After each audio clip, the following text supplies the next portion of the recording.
Hey everybody, glad you could be with me on this extremely hot and humid day. We have our first batches of vegetables are coming in for the day, and technically these are fruits, not vegetables, if you want to be particular about it. But I'm going to be canning my first batch of dill pickles, and I wanted to give you a quick rundown on how I do it. That is easy, and it is off-grid, but it doesn't matter. That's just the way I'm working, and I want to show you how to do it in such a way that you get, like the best flavor and the best and really good crispness, and it's a unusual technique. I don't see it done in a lot of recipes, but I was taught my ways, and I wanted to share that with you in case you're interested in having very good flavored dill pickles that are very crisp, and they last quite a long time, and they're in the jars. I've had them last quite a long time. Some people wouldn't think so because of the technique that I used, but I still have a few jars of pickles from 3 years ago, and they're just now getting to where they're losing their crispness, which is, that's not bad considering the technique. So here's the thing: you want to take in, collect whatever volume of whatever pickles or whatever vegetable you want to pickle. In this case, we're going to do it with the cukes. You're going to take and prepare the cukes by slicing them into the shapes and sizes that you want. I've measured out approximately, via this bowl's measurements, a little over 6 quarts in here, and then by the time I'm done, it should be about that. We'll check it when I'm done slicing everything. So I've got some lemon cukes, I got some straight eights or some regular pickling cukes, and yes, they're in different sizes. It doesn't matter. You've got some salad cukes. It doesn't matter. It really doesn't matter what you want to do. I also use this exact same recipe for our dilly beans, and we figured that we needed to can them at a higher elevation because I couldn't do them without pressure canning them up in Montana. And most everything I do is just hot bath canning. So this is hot bath canning. You get your pickles prepped. Just slicing them in the way that you want until you got them all done. In your brine bath, based on the volume you have, you need to match the volume of whatever you produce in the way of vegetables with the same volume that you want in brine. Now here's how it goes. Doesn't matter what you have. You do it on ratios, which means you got to do a little math in your head, and I'm not here for a math lesson, but I'm here to explain to you the recipe that I use. So for the 6 quarts, you'll want to do about a 2-to-1 ratio of your water to vinegar. Now generally I've used my own vinegar, but today I'm going to have to use some purchased because I haven't any more of my vinegar left from my own personal apple cider vinegar, which we make. So I'm going to have to use that. So if I've got 6 quarts here, I'm going to do a quart. Let's see, 1/3 is 1/3. So I'm going to do 2 quarts of vinegar and 4 quarts of water to equal the same amount of liquid equivalent, so that I make sure that I have enough brine to cover everything that I'm going to put into it. Now I also have my own dill weed, and I, for whatever reason, couldn't find my dill seed. I have a lot of dill that I have saved from my own plants over the years. So I'm going to do a good dose like that of dill weed. It's a lot.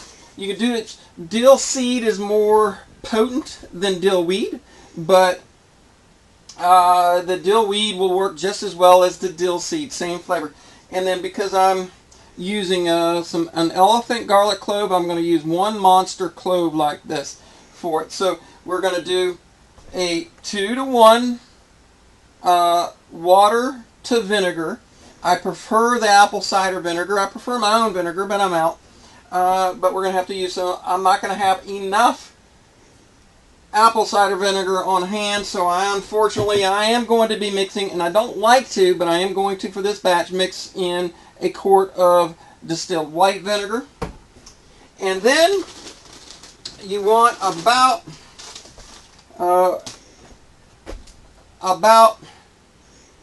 a half a cup to 2 quarts,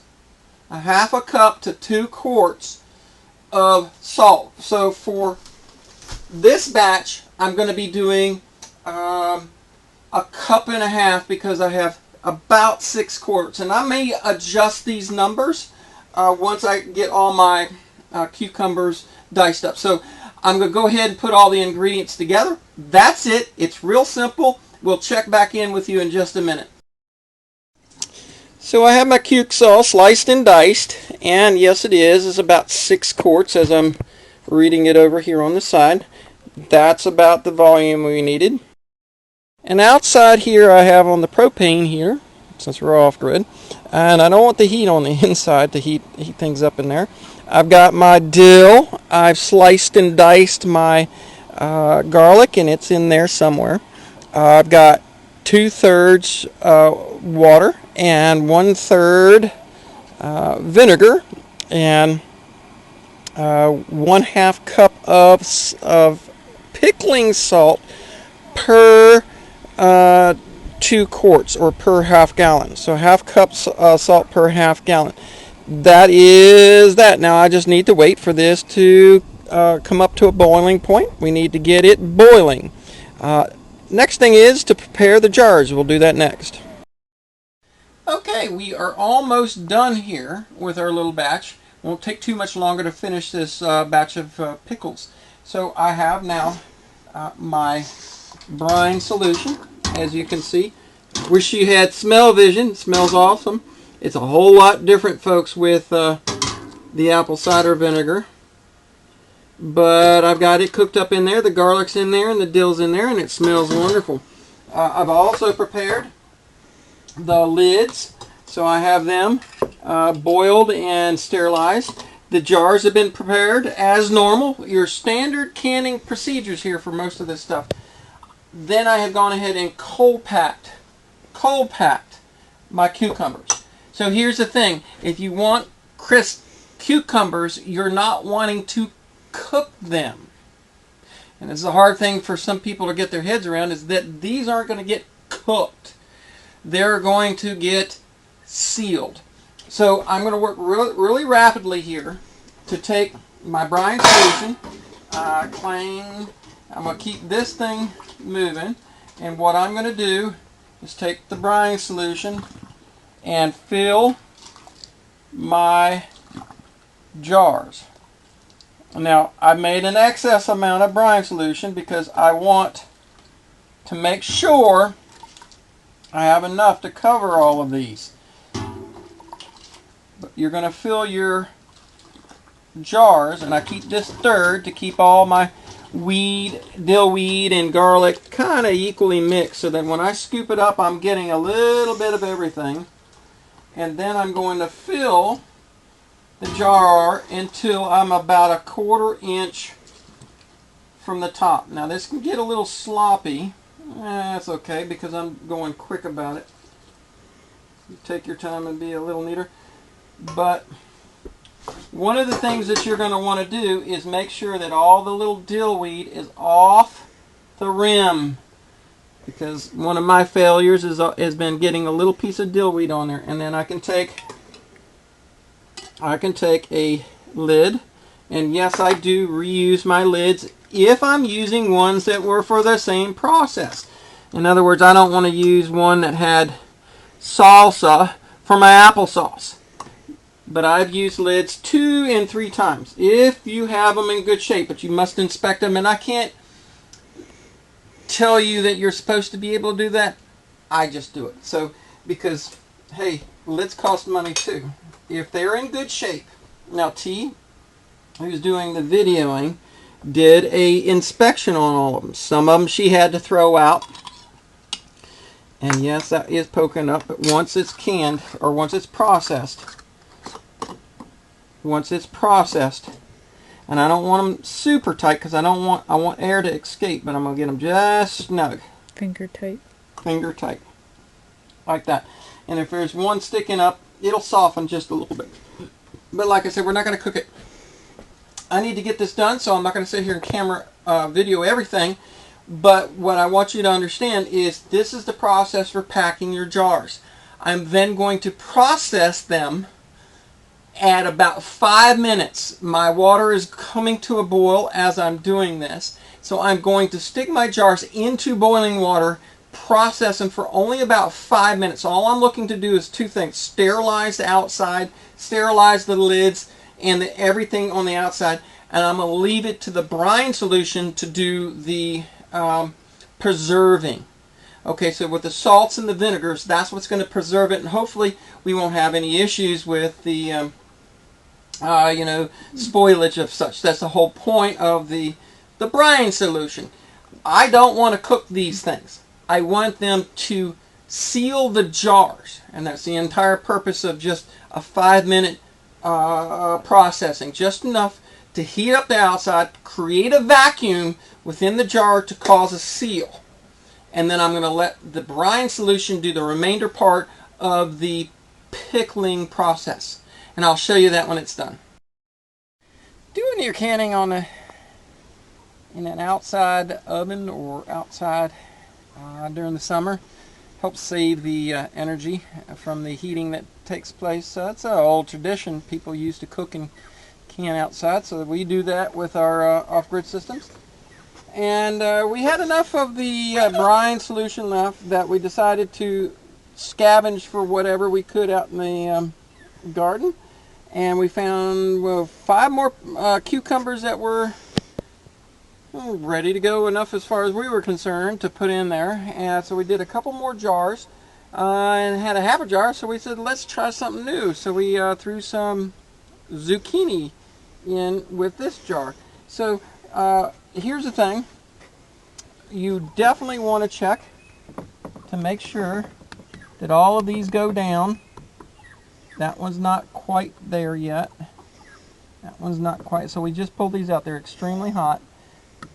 These were the last 2 that we ran through the canner, and they've already sucked close.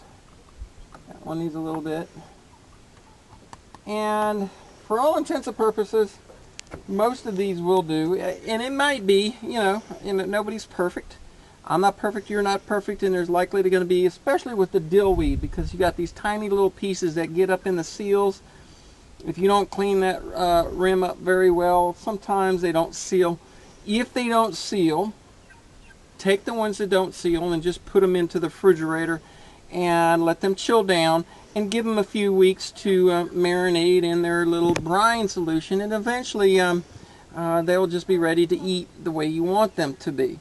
Those will be the first jars that you use. The ones that have sealed and sealed well, you can tell because the top is down on it. Those should be able to store, and they should be able to store for quite a long time. I've been doing this a long time, and not every batch I do is perfect. Not every batch you do is going to be perfect, but you do the best you can. This recipe is one that I was taught a long time ago about how to do it in such a way to get very crisp pickles. I don't know about you, but I like them Vlasic, not because of the brand name, but because that's the way I like my pickles. Most of these cucumbers I've cut very thick because of that, and I haven't done them thin, tiny slicing to put on sandwiches. However, we do use them in different recipes. Tuna fish recipe, instead of putting relish in our tuna fish, T, who's got the camera right now, will frequently put our pickles in our tuna fish, and it's pretty wonderful. I love it. I love what we do. Anyway, there's our first batch for the season. Woohoo! Those are warm. And that's it. Thanks for joining me today on our hybrid canning project. We'll catch you soon for some other stuff. We got some gems coming soon.